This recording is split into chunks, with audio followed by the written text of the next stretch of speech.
నిశ్శబ్దం నా గుండె చప్పుడే వింటోంది.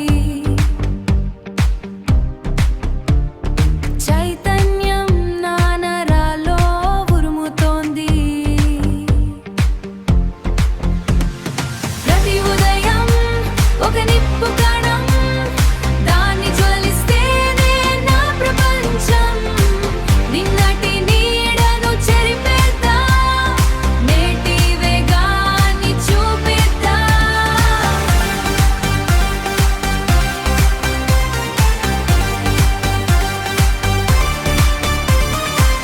చెమట చుక్క నా గెలుపుకు సాక్ష్యం. గాలి పీల్చే ప్రతిసారి